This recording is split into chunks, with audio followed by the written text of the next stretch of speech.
The Assad regime was an order of pure evil created by the Cold War conditions after the establishment of Israel. We know regimes that commit massacres and ethnic cleansing in many parts of the world. Israel is committing genocide right in front of our eyes. However, we know that all these evils can continue within certain historical conditions and for a certain period of time. At the very least, we know that violence has a political context and a goal. In other words, that it is ultimately an instrument of politics. Perhaps the most immoral and cruel of these anti-human attempts has been going on in Palestine for a century. However, even Israel's murderous policies can be placed on a certain political ground within a severe asymmetry of power. An occupying and massacring power, guided by a theological heresy and supported by the world's most powerful states, is trying to realize an impossible political mission. Yet it still cannot convince itself or the world that it will succeed. Can Israel see its 100th anniversary? Remains a very serious question. Because despite all its power and support, it is not able to eliminate hope. However, in Syria, even just a few weeks ago, a door of hope could have been opened in Syria for very few people, including the overwhelming majority of Syrians who have been making all the sacrifices for years. In more than half a century of pure torture, it is no wonder that there is no room for hope. The Assad regime is a unique example that cannot be compared to Israel's genocide, Hitler's Holocaust, Russia's Holodomor, or Suharto's massacres. This is because the world's examples involve massacres that lasted for a certain period of time and eventually ended, either against an ethnic group, a certain political line, or a religious group. These genocides also have a bloody geopolitical target. The scale of these massacres and genocides is, of course, incomparable to Syria, and they have been recorded as the cruelest moments of humanity. But despite all this, none of them have been pure torture regimes that have lasted for more than half a century. By torture regime, we mean that the beginning and the end of the regime was torture, and there is nothing else known about it. The 61 years of the Assad regime had no function other than torture, because this torture regime had nothing to do with maintaining power in the country, nor with its existence in the regional geopolitical crossroads. It is pure cruelty and perversion, evil for evil's sake, cruel because it is sadistic, and torture is not even a tool of immoral politics. Had Turkey reached out to Syria years ago, had it opted for change by putting an end to this system of torture, it could have been a completely different Syria and even a different region. In those years, it was thought that Assad, who rejected Turkey's offer and did not hear the voice of the Syrian people, was captive to the plan of his supporters and was doomed to the sectarian fanaticism that surrounded him. However, when we look at how Assad's supporters left the regime in the middle, we can better understand that Assad cannot give up the system of torture that he himself is addicted to, and that he can only live in this system with a sadistic perversion. Sadistic partnership with both Iran and Israel. We know that Assad has turned into a full-fledged Israeli apparatus, while being in a full proxy and tutelage relationship with Tehran, and that he has become an ordinary operational state of the Israeli army while engaging in all kinds of relations with Hezbollah. The official documents that have come to light show that the situation has been analyzed for years, and that the conclusion that Syria is Israel's most comfortable enemy is actually quite naive. What happened was that the Syrian regime was just a very ordinary tool of Israel. It is a very functional regime that allows Hezbollah and Iranian proxy forces to exist under Israel's supervision. Despite the fact that Tehran knows this, for years it has been watching Tel Aviv manipulate almost everything, while the axis of resistance, which even Tehran has had a hard time convincing itself for years, thinks it is working with Damascus. In short, it is now a fact accepted by almost everyone outside the Talk to Assad camp that the Assad regime does not care about the meanings and functions that the region and the world attribute to Syria in the Middle East equations, and that its only function is to maintain the order of torture. How can a regime exist at this level and for so long only to torture? Why does a regime exist that has no qualities other than sadism, that derives a perverse masochistic pleasure from torturing its own people? Of course, we have our own analyses of why it exists. Similarly, there are economic, political, and geopolitical details of different approaches to how it exists. But do we also have an explanation for the world of those who defend the existence of such a torture regime? Is it the masochistic nature of a sadistic regime that is more brutal? Or is it the intellect that frantically tries to defend and rationalize the continuation of an inconceivable torture regime? Why are the lawyers of the sadistic regime still not ashamed? Why should these questions be our concern? Because we live together with these people who defend the torture regime and who, when it collapses, grieve as if they have lost a child. 11 years ago, those who were cruel, brutal, and callous enough not to drown in the pool of blood of children in Banyas, Daraa, Hama, Damascus, Ghouta, would they drown in the pain that would make the sky groan in Sednaya today? What do they think, for example, that the destruction they suffered with Assad's defeat is relieved to some extent by looking at the scenes in the human slaughterhouse in Sednaya? Do they feel that the scenes that people are devastated to watch give them a feeling that compensates to some extent for the destruction they suffered with Assad's downfall? The lines and analyses we have been writing about the Syrian crisis and the Assad regime since 2012 have little meaning at this stage. No analysis can present a more realistic picture than the fall of this regime. No arrogant assessment of what will happen afterwards, no arrogant assessment of what kind of future awaits Syria, and no arrogant assessment of what kind of regional order will be shaped can be more frightening than the disappearance of this torture order. Of course, chaos is an expected development after all revolutions. There are enough actors and geopolitical grounds for a period of chaos in Syria. But for the sake of the innocents, many of whom are smiling for the first time in years, we can ignore for a while the doomsayers who are trying to spread fear by compensating for the pain of losing Assad with realist geopolitical risk analyses. The authenticity of the Syrian revolution. The most important reality to keep in mind is that the great sacrifice that led to the Syrian revolution was genuine to the end. As the regime has been toppled, Assad's soldiers and Shabiha of all ethnicities have fled, and Russia has withdrawn.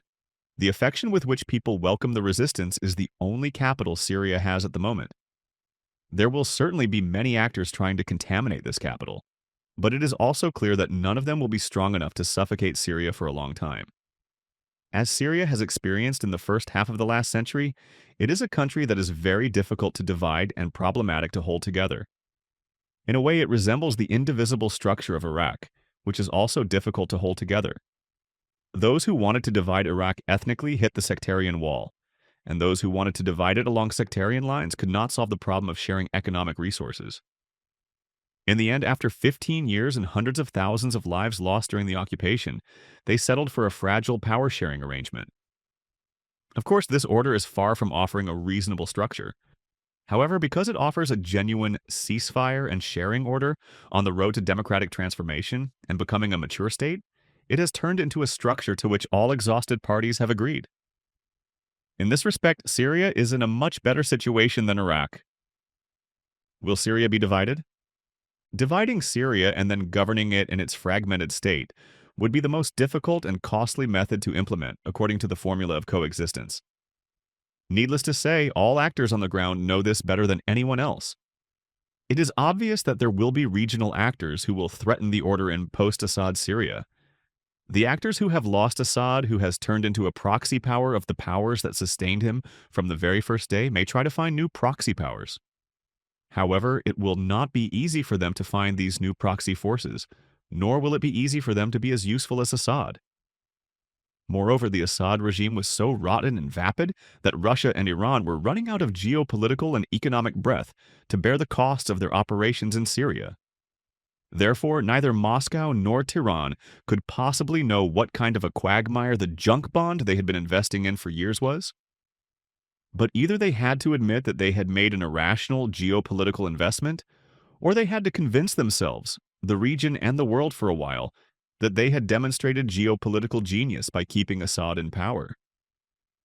These scenes are not new for either Tehran or Moscow. In fact, with the fall of the Assad regime, the regional camps of the early months of the Arab Spring have been reconstituted. The camps of those who favored the status quo and those who wanted change, aligning the Gulf with Iran, Egypt with Israel. 12 to 13 years later, it is very difficult to say that these camps are in the same power maximization mode. The Syrian revolution will put all of these actors in a serious crisis of legitimacy. Because the simple fact that the aspirations of the masses of the people have been realized in Syria will put all these actors in a legitimacy stress test. However, this time they will not be able to actively fight the change as easily as they did 13 years ago, and will have to act with limited provocations at first. Even in the worst case scenario, the possibility of feeling the energy of attempting to strangle the Syrian revolution will become stronger. Here, Turkey's continued proactive role on the ground, without hesitation, will be the most important factor in establishing a peaceful order in Syria.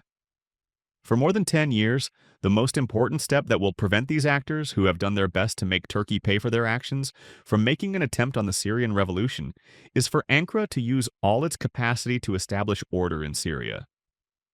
Far from naive expectations, a rapid and intensive transfer of experience and capacity to help Syria get back on its feet is the most realistic and essential path for Turkey's geopolitical interests and the preservation of regional peace. The Assad torture regime was an apartheid regime. The new Syria can maintain its stability to the extent that the overwhelming majority of the population becomes homeowners, and all differences become stakeholders.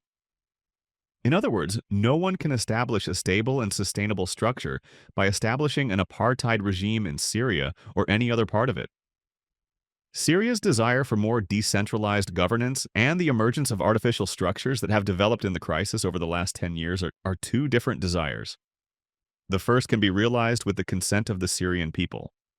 The second one, on the other hand, consists of ISIS, Hezbollah, PKK, and other large and small structures, scattering the geography of a collapsed state with all kinds of bargains at different times. Therefore, these groups will have to realize, just as Hezbollah has been forced to admit de facto, that the gains they have made in the Assad regime's disastrous environment that has plunged the whole of Syria into disaster are palliative, not structural.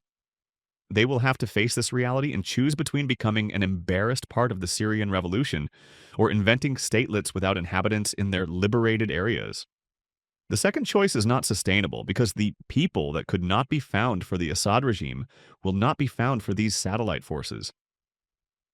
The PKK-SDF is a burden on the Kurds. In other words, neither the SDF nor the PKK, which will be reduced to a political diet with the departure of Assad, will be able to find a suitable and sufficient people for the governance and power they dream of. The PKK's cheap rhetoric of "there is ISIS, there will be ISIS forever," like those who cannot even imagine a Turkey without the PKK and feed on fear, or the Kemalist hysterical "there is reaction, there will be reaction forever," rhetoric of yesteryear has reached the end of its life.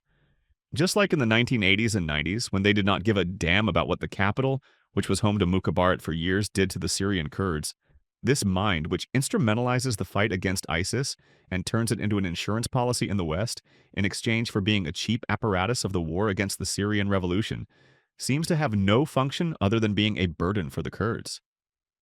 Nevertheless, within this structure, there are still grounds for Syrian and less alienated elements to be part of Syria. The Syrian revolution and Assad's departure are seen as a last opportunity for them to participate in this normalization. The tragic-comic U.S. SDF presence in Syria has no ground to stand on. It is difficult for the SDF to have a Syria anymore. Similarly, an armed organization whose source of legitimacy is unknown other than military power, and Washington will not have much familiarity with the title democratic. Finally, a structure that has lost Syria, that is, all other non-PKK, Kurdish, and Arab elements, is unlikely to remain a meaningful force in the medium and long term. The best choice would be for the SDF, that is, the PKK, to normalize itself by making a politicization move for the first time in its history. However, given the PKK's timeshare mentality that has been going on for years, it is likely that after the pressure it feels, instead of normalizing and politicizing, it will look for an actor to transfer its property once again. Finding such an actor will not be easy this time. For this anachronistic structure, which has been circulating between Russia, Syria, Iran, and the United States for decades, and which has never been hostile to anyone other than Turkey, is not easy to end its historical jet lag crisis and pain. It is safe to say that the PKK, which seems to have no qualms about destroying the future of all Kurds in Syria for the sake of a meaningless fantasy of organizational power in a region inhabited by a tiny fraction of the Syrian population, including a tiny fraction of the Kurds, has been put to the test for the last time.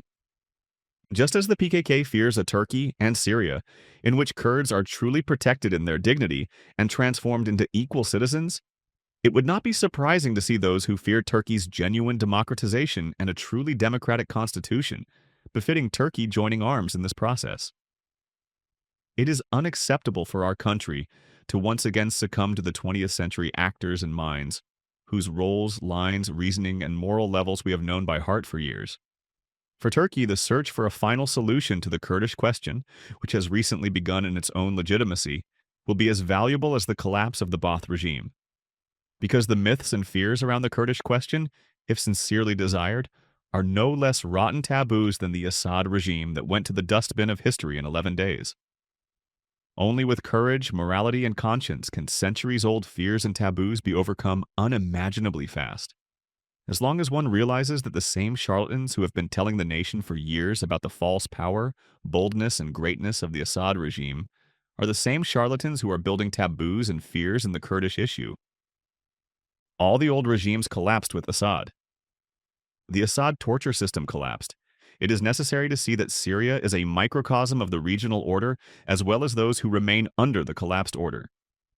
There is no demographic, ethnic, or sectarian element in Syria that is not in the Middle East or in the region that is not in Syria. Similarly, all the problems of the region are also Syria's problems. As such, Assad was the most pointless link in the collapsing torture order, because the process of Assad's downfall was realized in 11 years plus 11 days. Just as it was not Assad who resisted for 11 years, it was not Assad who collapsed in 11 days. Therefore, it was not only the Assad regime that collapsed. Along with Assad, all the forces that sustained the regime also lost in Syria. The political vacuum caused by this collapse needs to be managed without naivety. The level of geopolitical rationalization of the losing powers will be determined by how proactively this vacuum is managed. The emergence of Turkey in the Umayyad Mosque is promising for managing and filling this vacuum. Since 2012, Turkey has not only built a full dossier on Syria, but also mastered the regional and global geopolitical nerve map in Syria. Ankara is now more aware of which nerve will activate, where, and for how long. Therefore, it has to be proactive as an actor with muscle memory in Syrian geopolitics. In particular, it is both Turkey's right and responsibility to build a period of stabilization and consolidation in Syria. The way for the Syrian masses to feel safe is through an active Ankara. Contrary to popular belief, being very active, especially in the field of security, will also contribute positively to Turkey's relations with all regional actors.